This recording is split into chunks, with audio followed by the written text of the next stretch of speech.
In the vast and ruthless theater of human interaction, the notion of striving to be a good person is one of the most seductive illusions, and the deadliest traps, for those who seek power, influence, and survival. Machiavelli's uncompromising realism cuts through the comforting myths of moral virtue and exposes the psychological and strategic vulnerabilities that come with the naive desire to be good. The quest to be seen as kind, honest, or virtuous is often a camouflage for weakness, a form of self-sabotage that shackles the mind to societal expectations and external validation. This script explores the deep psychological dynamics behind this dangerous impulse and unpacks Machiavelli's brutal yet liberating lessons. Stop trying to be a good person in the conventional sense, and instead cultivate strategic morality, an adaptive, ruthless, and highly effective mode of ethical flexibility that prioritizes survival and power. At its core, the desire to be good is a product of social conditioning that begins early in life.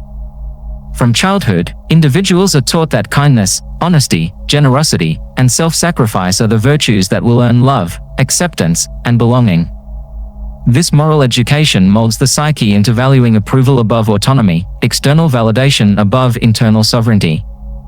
Yet, this conditioning also creates profound vulnerabilities, a fragile ego that collapses under criticism, a tendency to avoid conflict even when confrontation is necessary, and a rigid moral framework that limits adaptability.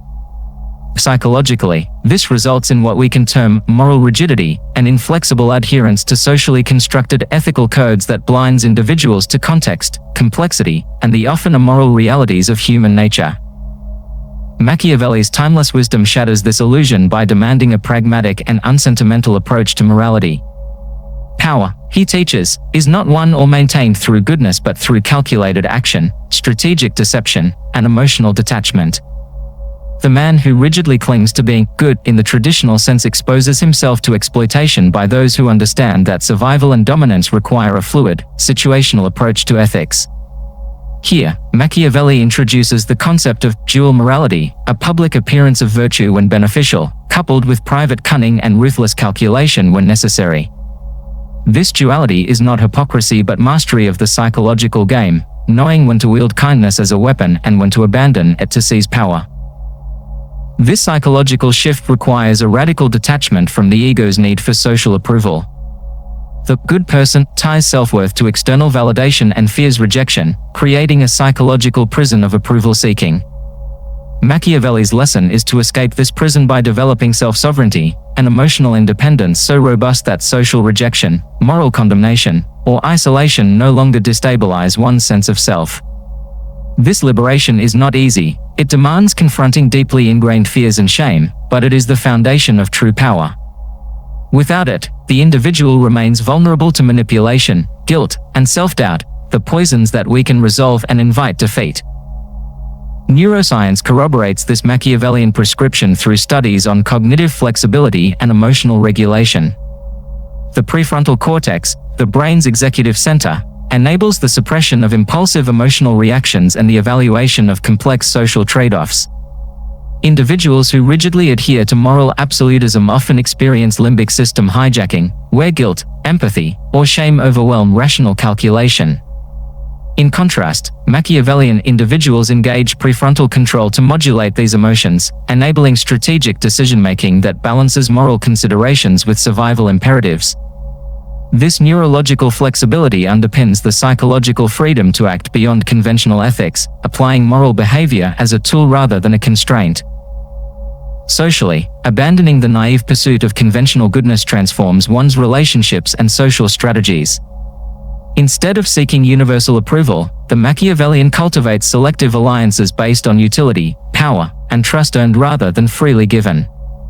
This shift requires profound social intelligence, the ability to read others' intentions, anticipate betrayals, and deploy manipulation with precision.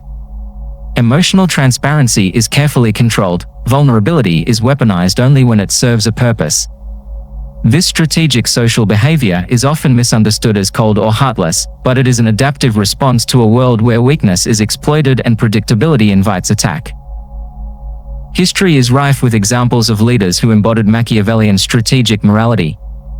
Consider Catherine de' Medici, whose public persona of grace masked ruthless political maneuvers behind the scenes, or Cesare Borgia, whose charm and brutality combined to carve out power amid chaos.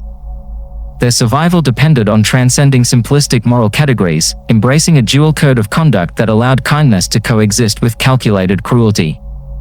Machiavelli's enduring lesson is that leaders who cling to the dogma of goodness in all circumstances are inevitably outmaneuvered and destroyed by those who master the art of strategic morality. This does not imply unrestrained cruelty or immorality. Rather, Machiavelli advocates for instrumental morality, the conscious use of ethical behavior as a means to an end, tailored to circumstance and advantage. Kindness, generosity, and honesty become tactical tools, displayed or withheld according to their utility in advancing one's goals. This approach requires intellectual honesty about human nature and an acceptance of moral complexity, rejecting the simplistic binaries of good and evil in favor of nuanced ethical pragmatism. Emotionally, embracing this mindset demands profound self-mastery and resilience. It requires the courage to face moral ambiguity without self-recrimination and the strength to act decisively in the face of criticism or social backlash. The Machiavellian individual cultivates emotional detachment, not apathy, but the disciplined ability to observe and manage emotions without being overwhelmed. This emotional regulation allows for clear-headed strategy, the avoidance of reactive mistakes, and the endurance of hardship for long-term gain. Communication plays a central role in this Machiavellian psychology. The adept strategist employs language as a tool of influence, mastering the art of impression management. They know when to present benevolence, when to deploy silence, and when to wield harsh truths with surgical precision. This ability to craft and control narratives is crucial for maintaining power and steering social dynamics. It requires empathy not for the sake of kindness but to anticipate and manipulate others' responses effectively. Philosophically, Machiavelli's lessons challenge the Enlightenment ideal of inherent human goodness, presenting instead a stark realism. Humans are complex, often selfish, and motivated primarily by power and survival. The naive pursuit of goodness is a luxury reserved for the protected and the unprepared. For those who seek influence, embracing strategic morality is a necessity. This philosophy demands intellectual rigor and emotional fortitude, breaking free from the comforting illusions of virtue to engage with the raw truths of human nature. In practical terms, cultivating this mindset involves daily psychological training. It includes practicing emotional regulation techniques, studying human behavior, developing self-awareness, and engaging in scenario planning to anticipate social dynamics.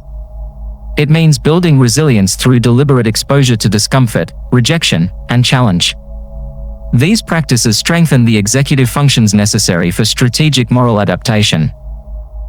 Ultimately, to stop trying to be a good person in the naive sense is to reclaim control over one's fate. It is to embody a Machiavellian ethos that values effectiveness over sentiment, strategy over dogma, and self-sovereignty over approval. This transformation is not a rejection of morality but a profound redefinition of it, morality as a flexible, strategic tool wielded by the strong, not a rigid code enforced by the weak. In the unforgiving dance of power, those who cling to conventional goodness risk annihilation, while those who master strategic morality endure, influence, and command.